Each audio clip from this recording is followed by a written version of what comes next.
Kim Dae-hyun sits in his office. He's not working. He's listening to the silence of his home. It's his habit. The silence here is a precise instrument. It tells him more than the words of his subordinates. A click, quiet, metallic. The grandfather clock in the hallway striking 9.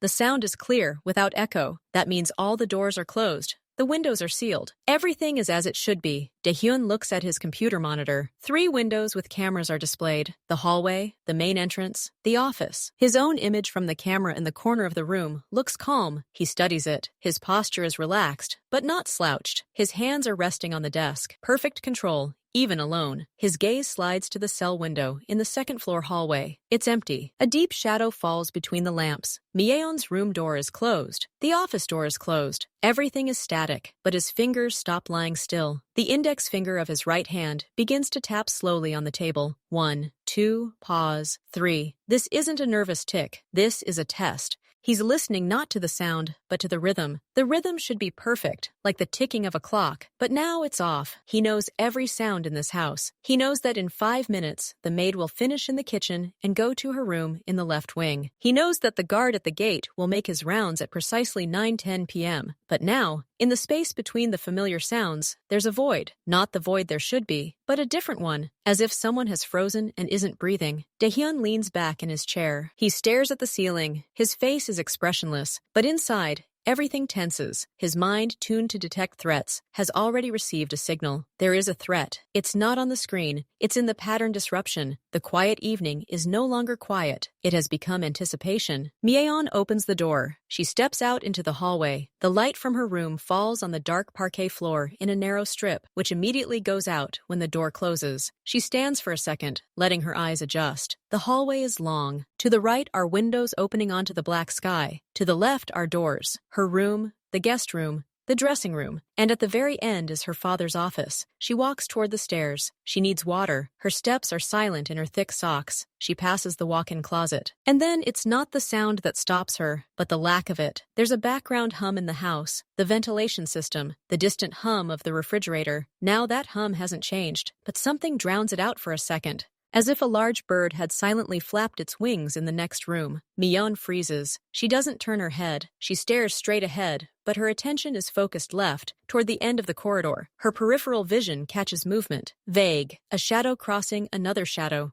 She slowly, very slowly turns her head. 5 meters from the office, in the space between 2 lamps, stands a man. He looks at the door. He doesn't move. He looks like a statue. Myeon recognizes the back. Broad shoulders, short hair, dark jacket. Lee Sung-hoon, Uncle Sung-hoon, the one who brought her birthday presents, who always smiled at her with a gentle, almost fatherly smile. But now he's not smiling. His back is tense. He's not just standing there. He's assessing. He's like a hunter about to spring. Myeon stops breathing. She instinctively presses herself against the wall, making herself narrower, smaller. Her heart starts pounding somewhere in her temples, loudly and stupidly. Sung-hoon turns his head. He looks straight down the hallway. His gaze slides past Myeon, into the darkness by the stairs. He doesn't see her. His face seems alien in the semi-darkness. The features are the same, but the expression is focused, sharp, devoid of all the usual softness. He turns back to the office door and takes a step. Sung-hoon approaches the door. He doesn't knock. He places his hand on the brass handle. His movement is confident, without hesitation. Myeon sees his fingers grip the cold metal. She sees his shoulder lean forward as he presses the handle. The rule, the ironclad rule that even the cleaning lady knows. The office door is closed, always. If father is inside, he will open it. If father is not, do not open the door. Never, under any circumstances. This is the law of the house. It's the first thing they explain to new people. Lee Sung-hoon doesn't just know this law, he's its guarantor. He's personally punished those who violated it. And now he is violating it. The door opens silently, on heavy, well-oiled hinges. He doesn't swing it wide. He opens it just enough to slip inside. His body disappears through the crack, and immediately, almost simultaneously, the door closes. There is a click, quiet, neat, final. This sound cuts Myeon off from the last second, from her past life, where Uncle Sung-hoon was a loyal man. Now he is a man who broke the cardinal law, who did it quietly and quickly, when he thought no one was watching. A chain of thoughts, cold and clear, instantly flashes through Myeon's mind. Father is not in the office. He is downstairs. Sung-hoon knows this, so he didn't go there for a meeting. He entered secretly. He has a reason to hide it. And the last, most important thought, father must know about this. Now, fear gives way to action. She doesn't scream. She doesn't run to the office door. She turns and runs to the stairs. Her feet carry her down the dark wood steps. She must find her father. She must tell him. Every movement she makes now is a response to that quiet click of the lock. She is the only witness, and she must report. Sung-hoon doesn't just close the door. He puts it back in place. Myeon sees this from the landing, where she retreated in horror. His hand, resting on the inside of the door, doesn't push it sharply. It guides. With a smooth, almost caring movement, he pulls the heavy panel until the frame and panel meet in a perfect line. Only then does he release the handle. His eyes held not contemplation, but a statement. The stage has been accomplished. That look, that gesture, careful, professional, devoid of any haste or hesitation, says more about Myeon than if he were running or looking around like a thief. This isn't a mistake, not a momentary weakness. This is a planned action. A man who has just broken the cardinal taboo behaves as if he's just completed an important, difficult task and done it well. This moment, the precise movement, the cold satisfaction on a familiar face, froze her in utter horror. It was worse than a scream, worse than a threat. It was quiet proof that the world had turned upside down, and she was the only one who saw it. The ice that had formed in her chest at the sight of this gesture suddenly melts, turning into a surge of pure adrenaline. There are no thoughts. There is only an impulse, ancient and irrefutable. Prevent your own. Her feet move without her even thinking. She pushes off the stair railing, turns, and runs down. She doesn't walk. She doesn't sneak. She runs. Her soft toes glide along the polished wood of the steps, and she grabs the railing to keep her balance as she turns. Her breathing becomes loud and harsh in her ears, drowning out the ticking of the clock. She flies past the mirror in the hallway, catching a glimpse of a distorted, pale face with huge eyes. She doesn't look at the camera hanging on the ceiling. Her entire world has narrowed to one task: finding her father. She knows where he is: the wine cellar, the basement. He said he'd pick out a bottle for dinner. She bursts into the dark hallway leading to the service areas and grabs the handle of the heavy oak door with all her might. It doesn't give way immediately. For a moment, panic grips her. What if he's not there? What if Sung-hoon had calculated things differently? She pushes the door hard with her shoulder. The door swings open, hitting the stop. The bright, cold light from the spotlights illuminating the shelves of bottles hurts the eyes. In the center of the small room, his back to the door, stands Dahyun. He holds a bottle of Bordeaux in his hands, studying the label. He turns at the noise. His face is calm. Only his eyebrows are slightly raised in surprise.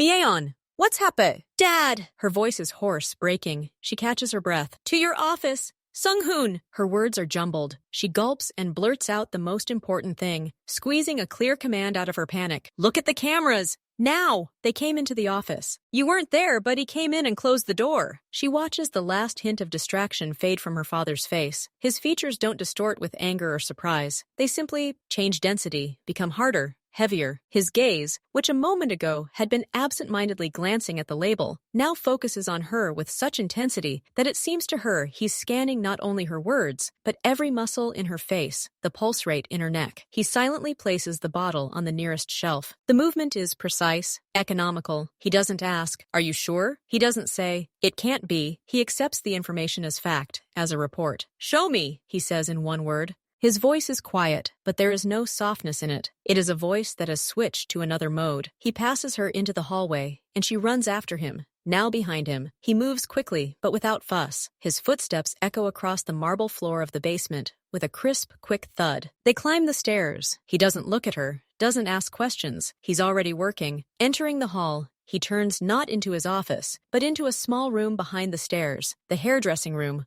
where monitors display a column of images from all the cameras. He sits down in front of the screens, his fingers already on the keyboard. When? He asks, not taking his eyes off the screens, where empty corridors and rooms stand frozen. 2 minutes ago, maybe 3, she breathes, standing in the doorway and clutching the frame to keep her hands from shaking. He calls up the archive, rewinds, finds the right camera in the second-floor corridor, presses play. On the screen, an empty hallway. Then she enters the frame, exits the room, and freezes. Then he appears. Sung-hoon. They both watch as the figure on the screen approaches the door, looks back, and disappears behind it. The recording is silent, but they both seem to hear the click of the lock. Dae-hyun doesn't move. He stares at the frozen image of the closed door. His face on the monitor is illuminated by a cold blue light. There's no anger or disappointment in his eyes, only absolute, chilling clarity. The verdict has just been passed, and he saw it with his own eyes. The blue light from the monitors casts icy reflections across Kim Dae-hyun's face. He stares at a frozen frame of his office's closed door. The time on the recording reads 9:07 p.m. Just 7 minutes ago. He doesn't say a word. He doesn't move. Only his eyes,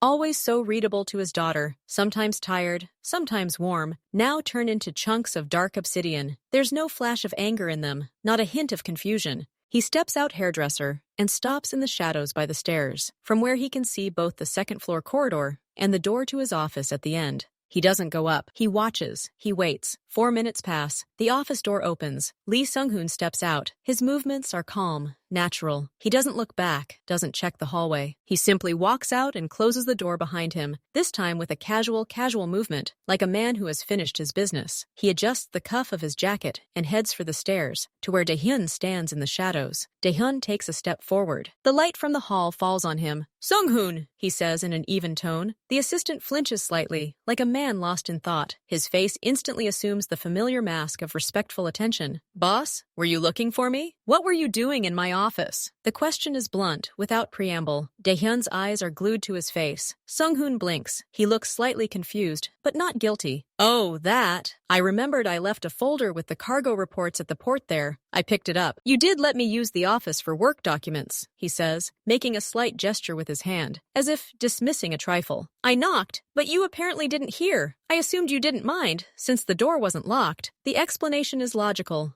Smooth. Dae-hyun did have a period when he allowed Sung-hoon to work in the office in his absence, but that was 6 months ago. The rule has since become stricter. Dae-hyun doesn't argue. He just watches. "A folder with reports," he repeats without emotion. "Yes, blue. I put it in my briefcase. Should I check?" "No need. Go and rest." Sung-hoon nods, bowing his head respectfully again. "Good night, boss. Good night, Myeon," he adds, noticing her at the door of the hairdressing room. He goes down to the hall and goes to his room in the left wing. His steps are confident. There is no rush. As soon as he's out of sight, Dae-hyun returns to the monitors. He doesn't check the camera in the office. It's not there for security reasons. He searches other angles. The camera in the second-floor hallway only shows a portion of the area near the door. He rewinds the footage. The footage shows Sung-hoon approaching the door. But at the crucial moment, as his hand reaches for the handle, he takes a half step to the left and out of the lens's field of view. It's as if he knows her blind spot. The door opens and closes just beyond the edge of the frame. It was impossible to see whether he knocked. His face was not visible at the moment of entry. Blind spot. Coincidence? Or knowledge? Dae-hyun pushes away from the table. He looks at Myeon. She's still tense, her fingers gripping the doorframe. "Did you see him open the door? Did he knock?" the father asks. She shakes her head silently. "No. He listened and immediately opened it." Dae-hyun nods slowly. An explanation that was too simple had been met with a camera that was too precise. His daughter's quiet warning turned into a loud, clear alarm. The game had begun. And he hadn't even known he was on the playing field until now. Dae-hyun nods in response to Sung-hoon's parting words. His face is a neutral mask, but in the eyes that briefly meet his assistant's gaze, there's not a drop of the warmth they once had. Not even the usual businesslike detachment. There's ice there. Absolute, impenetrable. He watches silently as Sung-hoon descends the stairs and disappears into the east wing. His own breathing is even, calm. He doesn't move until the sound of his footsteps fades completely. Only then does he slowly turn to Myeon, still standing in the doorway of the hairdressing room. He looks at her, and a shift occurs in his gaze. The ice cracks, but underneath it, there is no warmth. Steel. Deep, cold concentration. He approaches her. He places his hand on her shoulder. His touch is firm, but not heavy. "Good for you for saying that," he says quietly. "Now go to your room. Lock the door. Don't talk about this with anyone. At all." His voice leaves no room for questions. Myeon nods, swallowing the lump in her throat. She sees in his eyes not gratitude,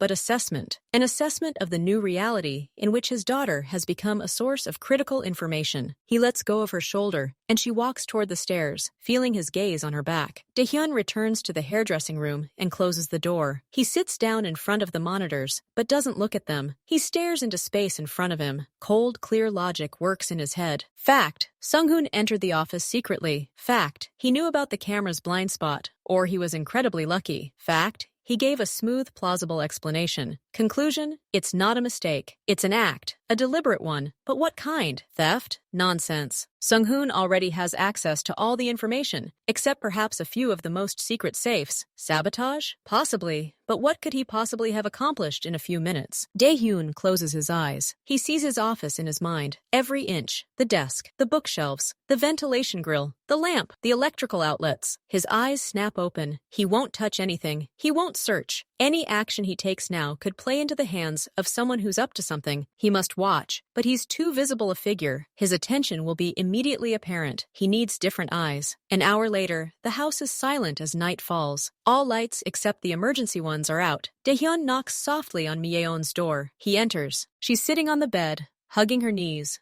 looking out the window. She's awake. He sits on the edge of the chair by her vanity, not on the bed, keeping his distance. This won't be a fatherly conversation. This will be a business meeting. You did everything right today, he begins. His voice is quieter than usual. Sung-hoon did something unacceptable. His explanation is a lie. Mi-yeon looks at him, her eyes wide. She hears not anger in his words, but rather a statement. This frightens her even more. What did he do? She asks in a whisper. I don't know. But I'll find out. And for that, I need your help. She freezes. She never helped him in his affairs. She was protected from this world. I can't keep an eye on him myself, Dae-hyun continues. He'll sense something's wrong. You're just a girl to him. You're above suspicion. I need you to be my eyes where I can't see. He pauses, letting her know the seriousness of his request. It won't be dangerous, just observation. You must watch. Remember. Tell me. Nothing more. Mi-yeon is silent. She looks at her father's hands, folded before him. She sees the thin scar on his knuckle, something she'd never asked about. She suddenly understands with terrifying clarity the world beyond the walls of her room, her father's world, is not just business. It's a place where people enter offices without knocking and lie to your face. And her father, the most powerful man in her universe, asks her for help because he has no one else to trust. Fear recedes, replaced by a strange, chilling sense of responsibility and determination. Okay, she says. Her voice is quiet but clear. What should I do? Dae-hyun nods almost imperceptibly. Something like respect flickers in his eyes, and a slight caustic bitterness at having to drag her into this. Tomorrow, he says. All day. Act as usual, but watch where he goes after talking to me. Who he calls when he thinks no one can hear him. Don't get too close. Don't try to hear the words. Just remember the places, the times, the people. In the evening, you can tell me everything. He stands up. Sleep now. Tomorrow you'll need a clear head and calm nerves. And remember, he mustn't suspect a thing. You're just a daughter wandering around the house. He walks out, closing the door behind him. Mi-yeon is left alone. She looks at the door through which her father just disappeared.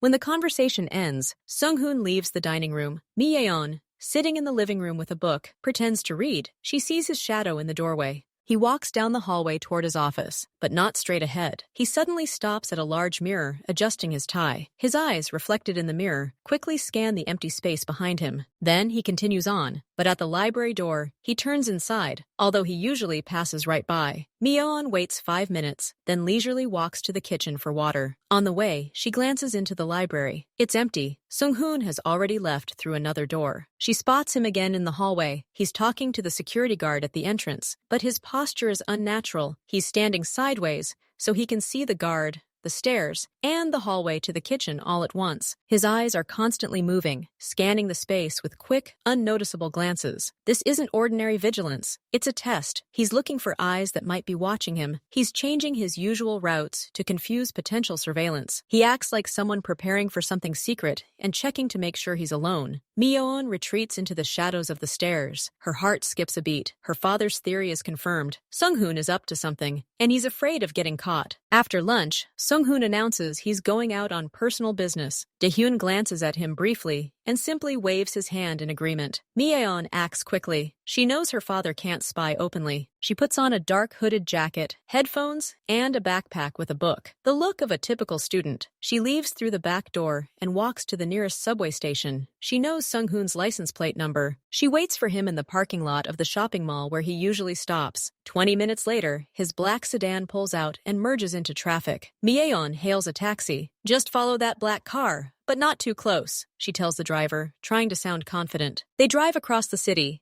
Sung-hoon doesn't go to his usual clubs or restaurants. He heads to an old industrial district where narrow streets are squeezed between the blank facades of warehouses. He parks on a side street. Mi-yeon pays the driver 2 blocks away. She walks, ducking around corners and parked vans. Sung-hoon gets out of the car and looks around. He lights a cigarette, slowly scanning the windows of the houses opposite. Then he tosses away the half-smoked cigarette and enters a narrow, inconspicuous doorway between the auto parts store and a closed garage. A faded sign hangs above the door, Café Dawn. The windows are painted over with dark film. Mi-yeon has never heard of this place, and Sung-hoon, a lover of expensive coffee shops with river views, is clearly a stranger here. Mi-yeon waits for 5 minutes at the kiosk across the street, pretending to choose gum. Then she approaches the cafe door and quickly steps inside. The air smells of old oil and cigarette smoke, despite the ban. Inside, it's dimly lit, and soft blues music plays. An elderly bartender dozes behind the counter. There are only 3 tables. 2 are empty. Behind the third one,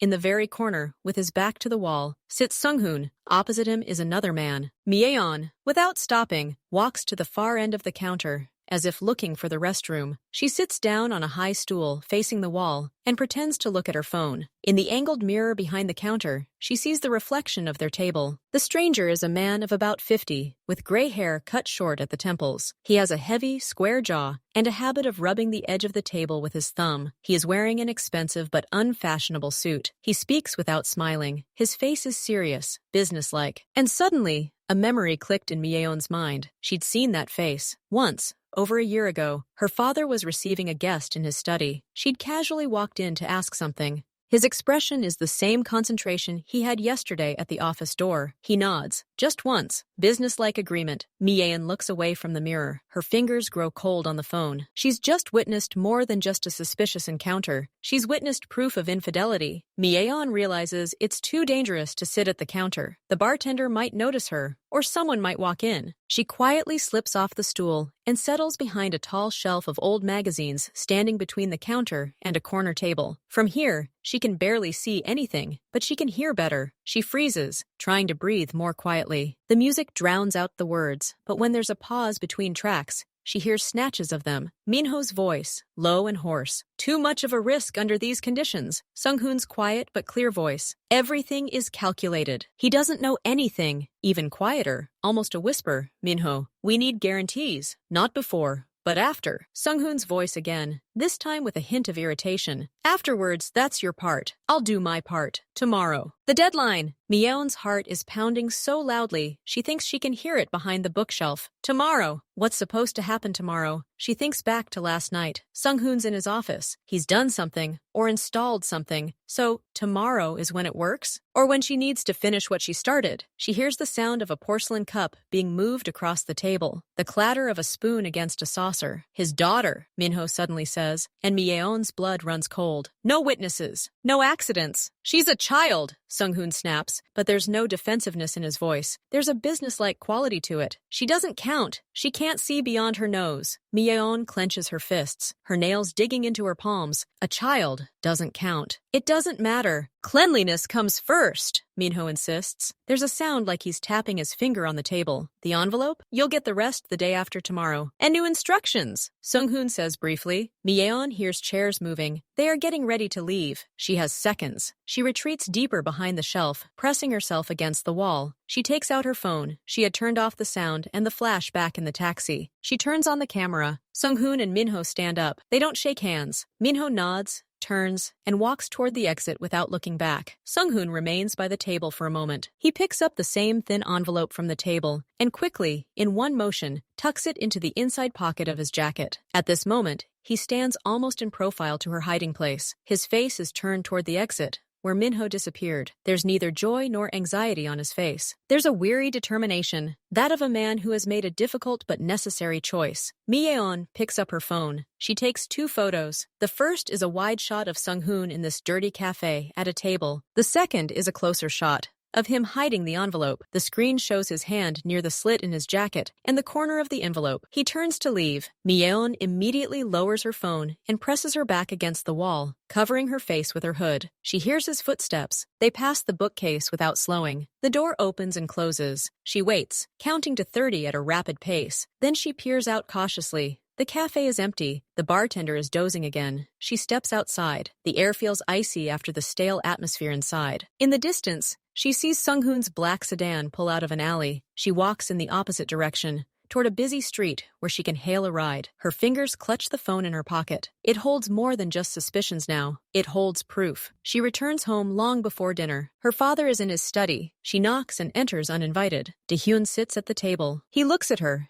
And from her face, from her wide eyes, he understands everything. He silently moves the keyboard aside, making room for her. Mi-yeon places her phone on the table. Her fingers tremble. She opens the gallery and scrolls to 2 photos. Then she turns on the recorder and pauses the conversational snippets. She doesn't comment. She simply points to them and turns on the sound. Dae-hyun leans down. He looks at the first photo. His expression doesn't change. He studies the cafe's decor, Sung-hoon's posture. Then he switches to the second photo. Here, his gaze lingers longer. He sees the hand, the envelope, the assistant's expression. Then he listens to the recording. A quiet hiss, music in the background, and clear snatches. Risk. Guarantees. Tomorrow. His daughter. She doesn't count. When the recording ends, the room falls completely silent. Dae-hyun leans back in his chair. He looks not at the phone, but into the space in front of him.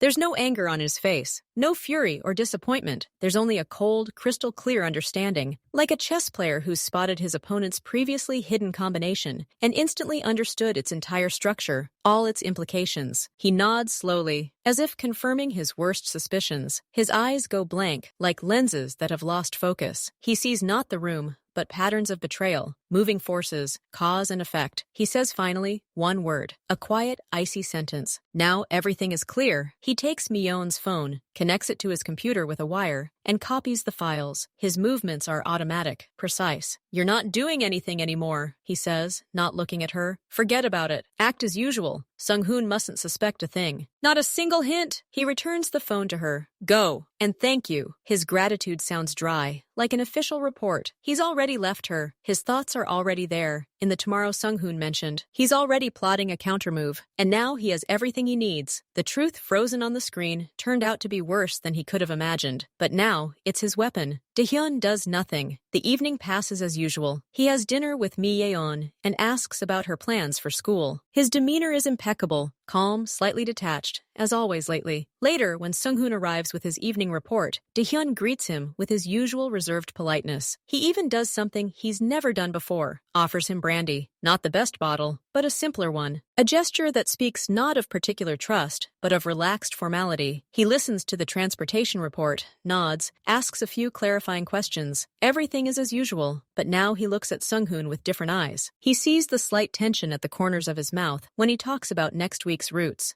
He notices how his assistant's gaze lingers for a split second on the table, under which he hid something yesterday. Dae-hyun doesn't check. He doesn't hint. He gives Sung-hoon what he needs most now, a sense of security. The illusion that his secret visit has gone unnoticed, that his explanation has been accepted, that the plan is working. Sung-hoon's departure, Dae-hyun doesn't go to check the office. He calls on a phone that isn't used for regular conversations. He says only a few sentences.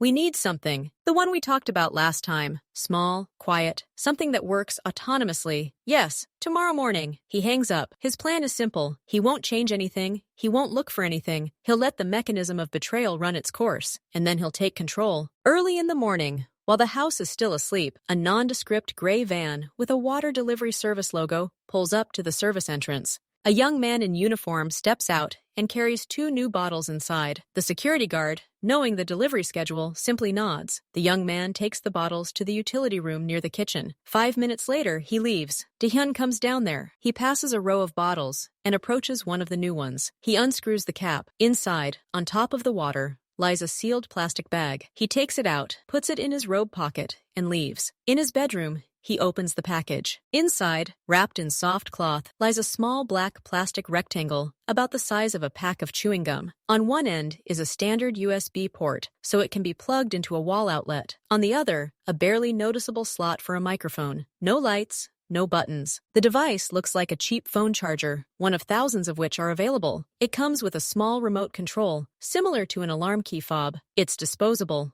And now, perhaps, a strange eye or ear has taken up residence there. He stands up and begins a methodical, leisurely inspection. He doesn't fuss. He checks everything, but as if he's simply tidying up. He straightens the framed photo of his daughter on the shelf. He checks that the paintings are hanging straight. He runs his finger along the bottom edge of the table, along the backs of the drawers. He examines the books on the shelf, gently jiggling the spines. He peers behind the radiator by the window. His movements are calm, almost meditative. He searches not with his eyes, but with intuition. He tries to figure out where Sung-hoon himself would have placed the device, considering his time was short and the risk of being caught was high. 40 minutes later, he finds it, not right away, almost by accident. As he adjusts the heavy table lamp with the green shade, his fingers feel a small protrusion on its metal base, where it meets the stem. Not the factory one, a tiny, no bigger than a fingernail, smooth plastic housing, painted the same color as the lamp. A nearly invisible wire runs from it, disappearing into the lamp stem,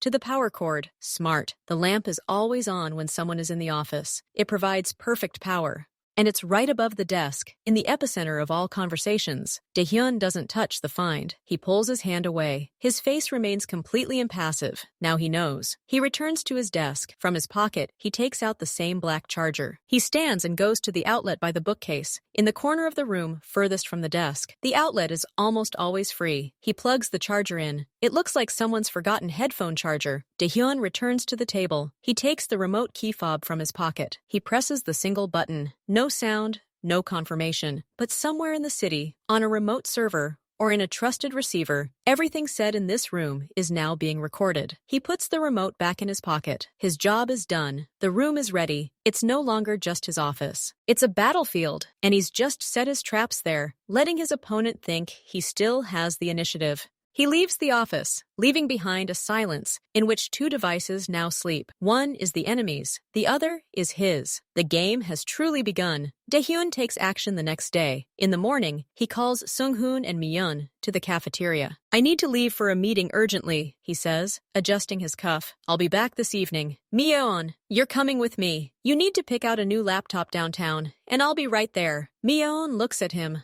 hiding her surprise. They hadn't discussed buying a laptop, but she nods quickly. Sung-hoon listens attentively, his face wearing his usual professional concentration. "Do you need an escort?" he asks. "No, you'll stay here. Expect a call from the boatyard. They need to confirm the details of the new vessel. Wait and call me back personally." Dae-hyun looks at him directly. "This is important. Stay in touch." It's the perfect trap. The assignment sounds urgent and significant. It demands Sung-hoon's presence in the house and on the phone, but the very fact of a call from the shipyard is unpredictable. It could arrive in a minute, or it could take 3 hours. Sung-hoon has a legitimate excuse to stay, and at the same time, a window of indefinite time, during which he'll be left to his own devices. Sung-hoon boasts, "Got it! I'll be here." Half an hour later, Dae-hyun and Mi-yeon drive away in a black SUV. Mi-yeon glances in the side mirror. She sees Sung-hoon standing by the front door, then slowly turns and walks inside. She looks at her father. He's driving, his face calm. "Are we really going to get the laptop?" she asks quietly. "Actually, we're going to the office on the other side of town, and we'll spend 3 hours there," he answers just as quietly. Give him some time. Silence falls in the house. The servants are in their wing. Guards are at their posts outside. Sung-hoon is alone in the main building. He waits for 15 minutes. Then he goes up to his room on the second floor. A few minutes later, he comes out. He doesn't go to the living room or the library. He moves down the hallway toward Dae-hyun's office. This time, he doesn't stop at the mirror. He already checked the area yesterday and this morning. He's as sure he's alone. His steps are almost silent on the carpet. He approaches the door, stops, listens. Complete silence. His hand reaches for the handle. The movement is precise, swift. He turns it, pushes the door open, and steps inside, immediately closing it behind him. He doesn't turn on the light. The office is dimly lit, the curtains partially drawn. He stands for a second, letting his eyes adjust. Then he heads straight to the desk. He's not looking for anything. He's on a mission. His body remembers where and what to check. Sung-hoon approaches the table. He bends down and runs his hand along the underside of the countertop where he set up the device yesterday. His fingers touch smooth plastic. Everything is in place. Nothing has come loose. He straightens up. He looks at the lamp. The device is powered by its network. He needs to make sure it's working. There's a test method he's been told about. He should lightly tap the base of the lamp and hear a quiet, high-pitched beep in response, almost inaudible to the human ear. This is a signal that it's working properly. He leans over again. He brings his ear to the metal base. He taps it lightly with his fingertip, once, twice. And at that moment, in the far corner of the room, near the bookcase, an almost imperceptible event occurs. A miniature vibration sensor activates in the black plastic charger plugged into the wall. It detects the faint vibrations of Sung-hoon's tap on the table. This is its trigger. A microscopic relay quietly clicks inside the device. An invisible LED lights up, signaling activation. The digital microphone wakes from sleep mode. Recording begins. Sung-hoon hears nothing. His own device doesn't beep. Perhaps there's a glitch. Perhaps he's just imagining it. He frowns and knocks again, louder, and in the socket, the device is already recording. It's recording the sound of his slaps on the table, his concentrated breathing, the squeak of his shoes on the floor. Sung-hoon straightens up. He looks at the lamp with mild irritation. Then he shrugs. The device could have been delayed, or the beeping really was there and he didn't hear it. The main thing is that it's physically there. That means it should work. He takes one last look around, making sure nothing has been disturbed. Then he turns and leaves the office just as quickly and silently, closing the door. He leaves, confident that his plan is in place. He doesn't know that he has just, with his own hands, triggered the device that will destroy him. The click in the silent office wasn't the beep of his transmitter. It was a trap sprung, and now the recording is in progress. Sung-hoon doesn't leave right away. He stands in the dimly lit office, assessing his work. His eyes have adjusted to the darkness. He sees the desk, the chair, the outline of the shelves. Everything is as it was. He runs his hand under the tabletop again, checking the device's fastening. The plastic housing fits snugly against the wood. There's no slack in the wire. Everything is secure. He thinks for a second. Tomorrow at the meeting, Park Min-ho will ask about proof of operation. He'll need a signal that the device is active and transmitting. Sung-hoon decides to add insurance. From his jacket pocket, he takes out a small metal object, resembling a thick paperclip. It's an antenna booster, invisible from the side. He carefully attaches it to the wire leading to the lamp stem. Now the transmission range will be more stable. He checks the connection with his fingers. Everything holds. His gaze falls on the table. His father's notebook and pen are lying on it. He doesn't touch them. He simply memorizes their position. If Daehyun suspects something and starts looking, the first thing he'll do is check to see if the things on the table have been disturbed. Sung-hoon steps away from the desk. He's only been here 4 minutes since he walked in. That's enough. The device is installed and upgraded. The test is complete. He can leave. He takes another look around the room. Nothing is broken. Nothing has moved. Perfect work. He turns and walks out silently, closing the door with the same quiet click. That evening, Daehyun returns to his office alone. He doesn't turn on the main light, only a small desk lamp in the corner. He sits down at his computer, but doesn't turn it on. He takes a small tablet and wireless headphones out of the safe. He connects to a secure channel. An interface appears on the tablet with a single button, Play Last Recording. He presses it. At first, there's silence in the headphones, then a clear soft sound, the click of a door opening.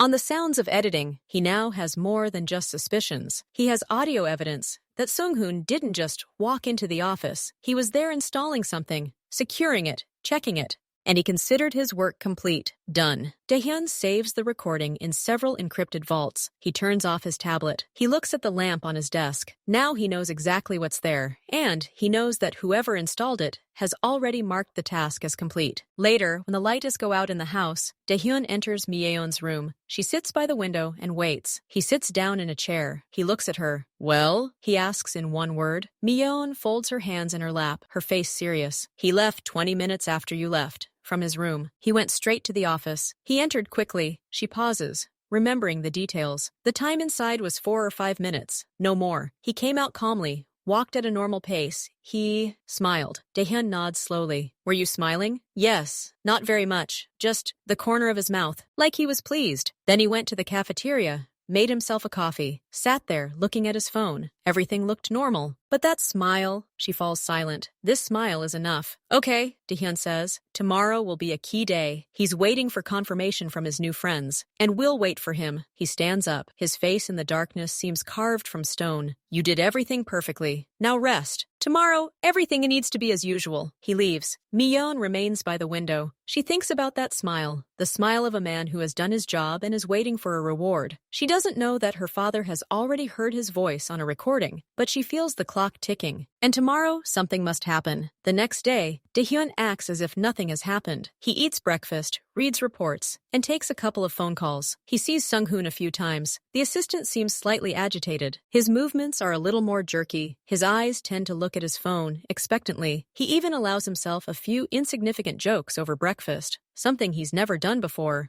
Dahyun watches this. He sees this subtle, barely perceptible change. The traitor tastes victory. He thinks he's outsmarted his boss, that his device is working, transmitting secrets to competitors straight from the heart of the enemy camp. He relishes the illusion of safety. Mi-yeon notices it too. She sees Sung-hoon humming to himself as he walks down the hallway. He smiles at the guard at the door. He feels like a winner who hasn't yet received his prize, but is already certain of it. Dahyun does nothing. He lets this feeling take root. He gives Sung-hoon a day to get used to the idea of his success, to relax, to let his guard down. Every hour of Dahyun's inaction is another nail in Sung-hoon's coffin. The boss simply waits. He waits until the traitor's confidence reaches its peak. Only then will the blow be most effective. Late in the evening, when the house has already plunged into the silence of the night, Dahyun takes action. He calls Sung-hoon on the intercom. Just one ring. Sung-hoon picks up almost immediately. Boss? Come to the office, right now! Urgent matter, Dahyun says in a flat, colorless voice, and hangs up. He doesn't explain. He doesn't give time for questions, just orders. In his room, Sung-hoon pauses for a second. Urgent? In the evening? That's not Dahyun's style. A chill runs through his body, but then he remembers. The device is working. He checked. Perhaps it has something to do with the information they've already intercepted, or with tomorrow's meeting with Minho. He quickly straightens his jacket, swallows, and leaves. He climbs the stairs. The second-floor corridor is lit only by the night lights. The office door is slightly open, a narrow strip of yellow light streaming through the crack. It's usually closed. Sung-hoon stops in front of her. He takes a deep breath, composes himself. Then he knocks. Come in! Dahyun's voice comes from inside. Sung-hoon enters. The office is lit only by a desk lamp. I was checking something too, he says, checking what was actually going on in this office while I was gone. He leans over and presses a button on the speaker. Sounds come from the device. First silence, then the creaking of a door. Heavy, uneven breathing. Footsteps on the carpet. Sung-hoon freezes. His face begins to turn pale. The sounds continue. A rustling sound under the table. A metallic clank. The tap of a finger on plastic. And then, a voice. His own voice. Muffled but completely recognizable. It should work. Contact! Sung-hoon isn't breathing. His eyes are wide. Another rustle. A click. And again his voice. This time with a hint of satisfaction. Done. The sound of footsteps. The click of a closing door. Dahyun presses the button, stopping the recording. A deathly silence falls over the office. It's heavier than any scream. Sung-hoon stands motionless. He stares at the speaker as if he's seeing a ghost. All his calm, all his confidence has evaporated. All that remains is pure silent terror. His plan, his victory, it was all an illusion, and he just heard that illusion shattered by the recording of his own voice. The sound of his own voice, captured and replayed in this room, hits Sung-hoon like a physical blow. The air seems to be torn from his lungs in a single, quiet, hissing exhalation. All his muscles, usually so composed and controlled, go limp for a moment before tensing again to the point of trembling. He turns pale, not gradually, but suddenly, as if the blood had drained from the surface of his skin, giving way to a waxy, grayish hue. His gaze, clear and ready for dialogue a second before, now darts. He looks at Dahyun, sitting in the shadows, trying to read anything in that motionless silhouette. Anger, disappointment, any emotion that would give him a foothold. But the boss's face is a mask, cold, polished, impenetrable. Then his eyes drifted down to the table. There, next to the speaker,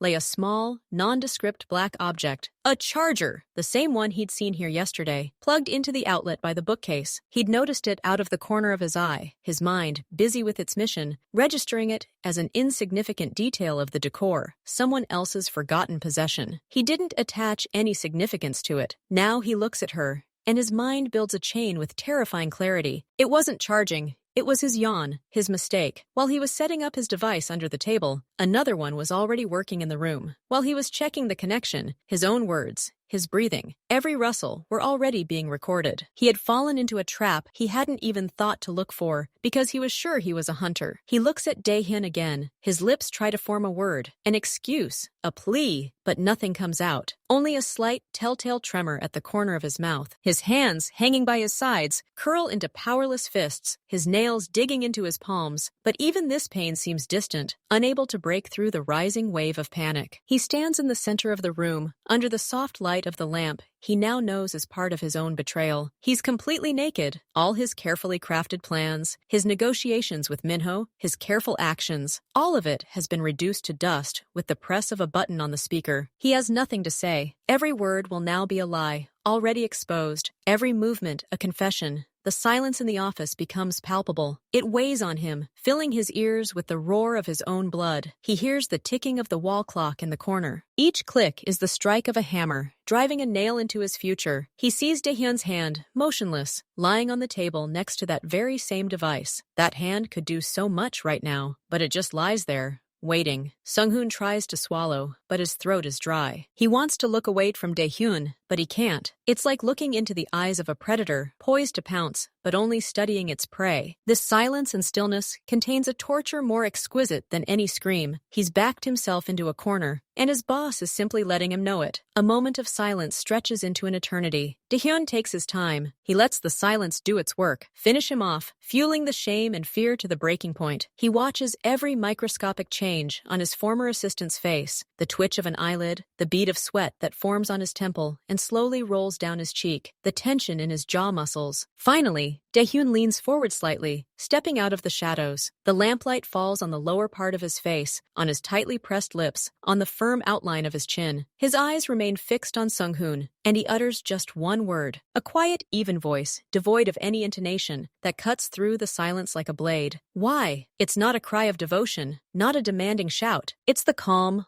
almost clinical question of a researcher confronted with an inexplicable phenomenon. This word encapsulates the full weight of their long-standing relationship, all the trust they've placed in them, all the work they've done together. And it sounds like a death sentence to it all. The word hangs in the air, awaiting an answer that doesn't come. Sung-hoon flinches, as if he's been slapped. His eyes fill with unspoken agony. Why? This question contains all the others. For what? What were you missing? Who did you betray? He opens his mouth. The breath escapes his lips in a hoarse, broken sound. But it's not speech yet. It's the harbinger of collapse. He tries to gather his thoughts, which have scattered like shards of a mirror. He wants to say something about money, about pressure, about fear, about temptation. But all these explanations suddenly seem petty, pathetic, trivial, next to this simple, all-encompassing why.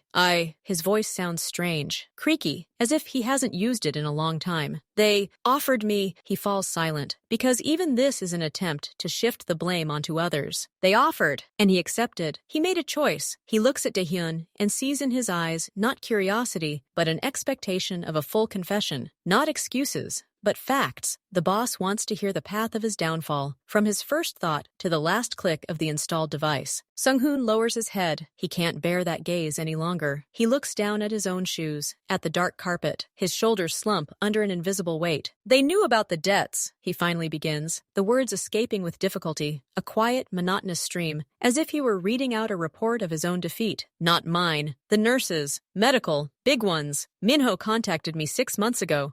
At first, just talk, then help, and then conditions appeared. He pauses, gulps in air. They wanted to know your plans for the port, container flows. I gave you general information, nothing critical, I thought. He shakes his head, not believing his own naivety. But they wanted more. Constant access. The device was the next step, a guarantee from their side that I wouldn't back down. He looks up, and there's a look in his eyes that seems like a desperate attempt to explain, not justify. They weren't threatening me. Their sister, her clinic, her reputation. He falls silent. His confession, so pitiful and human at its core, debts, family, fear, sounds blasphemous in this office where iron logic and absolute loyalty reigned. He betrayed not out of greed for power, but out of weakness. And in Dae-hyun's world, that might have been even worse. Dae-hyun listened without interrupting. His expression didn't change. Now he knew why. But this knowledge changed nothing. The fact of betrayal didn't dissolve. It merely acquired a motivation,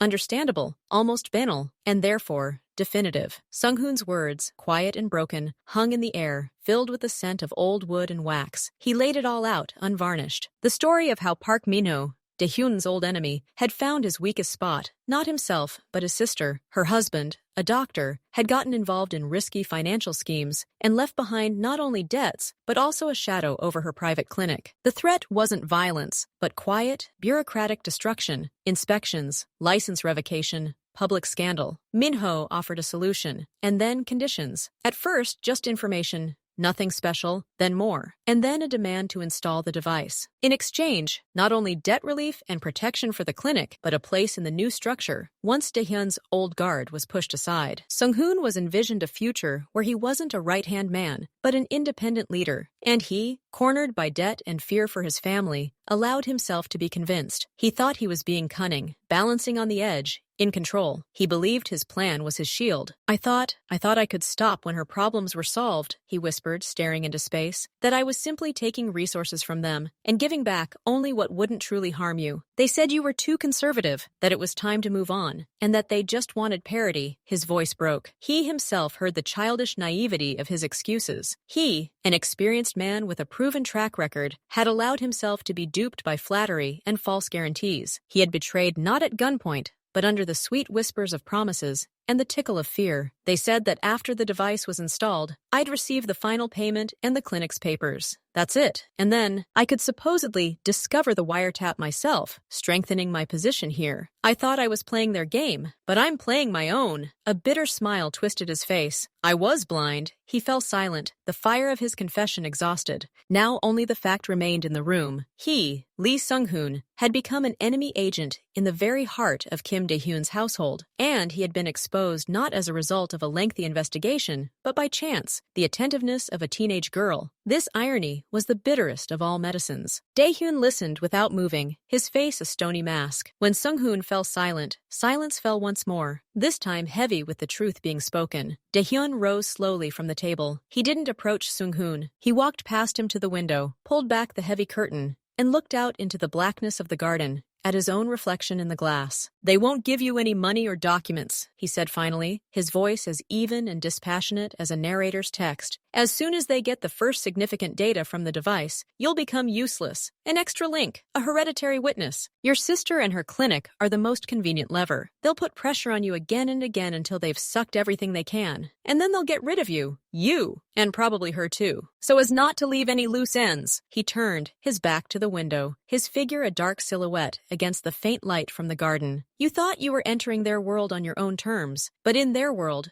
there's only one role for someone like you, expendable. You betrayed your home, thinking you'd be given the keys to someone else's. But they don't build other people's homes for traitors. They dig holes in them for them. Sung-hoon stood with his head bowed. Every word Dae-hyun said struck home, confirming his deepest, most subconscious fears. He hadn't just made a mistake. He had signed his own and his sister's death warrant by trusting the executioners. What are you going to do? He breathed out, without looking up. Dae-hyun slowly returned to the table. He sat down, picked up the same black device, the charger, and twirled it in his fingers. I'm not going to do anything to you, he said, and for the first time his voice sounded not icy silence, but a heavy, final weariness. You've already done everything to yourself. He put the device back. Tomorrow morning, you'll write a letter of resignation due to health reasons, family circumstances. You'll receive your full pension, accumulated over all the years. No one will hear from me about your real reasons. To everyone here, you will remain L and Sung-hoon, a loyal assistant struck down by a family illness. Sung-hoon raised his head, a spark of incredible, painful hope blazing in his eyes. Mercy? Spare? But Dae-hyun immediately put it out. You'll leave. Far away. Anywhere. But know this. Your name in this city, in this business, will be erased. Forever. Not a single door you knew will open for you again. Not a single phone will answer. You'll become a ghost. You thought you were playing a big game, Sung-hoon. Now you won't have a game at all. You'll simply live with what you've done, every day, with the thought that your sister owes her salvation not to your cunning, but to my indulgence, and with the understanding that if you ever open your mouth or try to contact someone from the past, or even show your face on the horizon, this fragile security will crumble. And this time, I will not interfere. He paused, letting each word sink in. You wanted independence? Now you have it. Complete, and the full price for it. You will be free from my rules, and from the protection of my walls. Alone, with what you have left. This is your true price. Live with it. Daehyun leaned back in his chair. The conversation was over. He hadn't raised his voice once. He hadn't made a single threatening gesture, but the sentence he'd pronounced was more terrible than any reprisal. It didn't take a life. It took an identity, a reputation, a belonging. It left a void that would have to be filled with long years of silence and solitude. It was a lesson taught not by anger, but by the cold, merciless logic of consequences, and Sung-hoon understood it without a word. The next morning, the house awoke as usual, but the silence within was different. Mi-yeon entered the kitchen earlier than usual. She sat at the table by the large window overlooking the garden. A cup of half-finished tea stood before her, steam rising in a thin stream and evaporating in the cool air. She looked at the familiar sight, neat paths, pine trees, a fountain that hadn't been turned on yet. Everything was the same as yesterday, the day before, a month ago, but her eyes saw differently now. She saw more than just a garden. She saw the perimeter. She saw the shadow of the high fence, the angle of the cameras on the lampposts. She automatically noted that the guard at the east gate was standing at his post, but his posture was a little more collected than usual. She lifted the cup to her lips. The tea was the same brand as always, but the taste seemed flat, as if all the nuances had vanished with the previous evening. She heard no noise from the staff quarters on the other side of the house. Usually at this time, there would be muffled voices, the clatter of dishes, and footsteps. Today, there was only silence, deaf, wary. The door to the dining room opened, and the elderly housekeeper, Mrs. Kim, entered. She carried a tray of fresh fruit. Her face, usually kind and calm, was stern, her eyes downcast. She silently placed the tray on the table, nodded to Mi-yeon, and left just as silently. Not a word, not the usual question. How did you sleep? Everyone knew, or guessed, and they were afraid to say anything extra. Mi-yeon took the apple but didn't eat it. She simply turned it over in her hands, feeling the smooth, cool skin. Her thoughts were up there, in her father's study, and in the empty room, in the left wing, the door to which was now locked. Daehyun stood in his office. He looked out the window at the same garden as his daughter, but his gaze was directed inward, at the room's reflection in the glass. On the table in front of him lay two objects. The first was the same black charger. The second was the small, elegant, spider-like casing of the device the security specialist had removed from under his desk the night before. Both devices were dead. The batteries had been removed, the microchips physically destroyed. He felt neither anger nor triumph. There was only a cold, clear emptiness, like after a complex surgery, when the tumor has been removed, but the body is weakened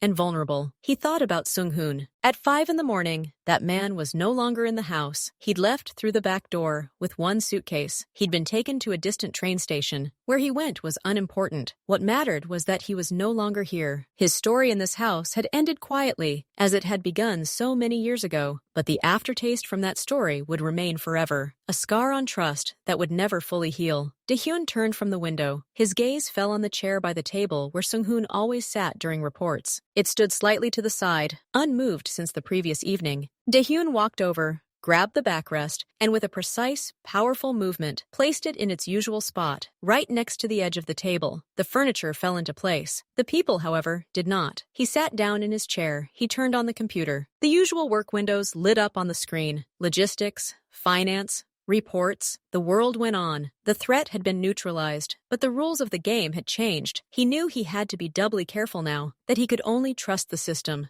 not people. That his daughter, having accidentally found herself at the epicenter, would no longer be able to view this world with her former naive eyes. He had unwittingly drawn her in, and now he had to think about how to protect her in this new, harsher world, the boundaries of which she had only just learned. He made the first call. His voice was businesslike, calm. Yes, it's me. Schedule a security audit of the entire perimeter and the interior, a full one, next week. And find an acoustic scanning specialist. Yes, full time. He hung up. Work continued. The house stood still. The silence outside was deceptive. Vigilance had now settled permanently within him, cold, intelligent, and restless. He had lost his right arm, but he had survived. And now his grip would become stronger. Downstairs, Mi-yeon finally sipped her tea. It was almost cold. She set the cup down on the saucer. The sound was soft, but in the new silence it rang out clearly, like a period at the end of a long and terrible chapter. She stood, walked to the window, and looked up at her father's study. She knew he was there,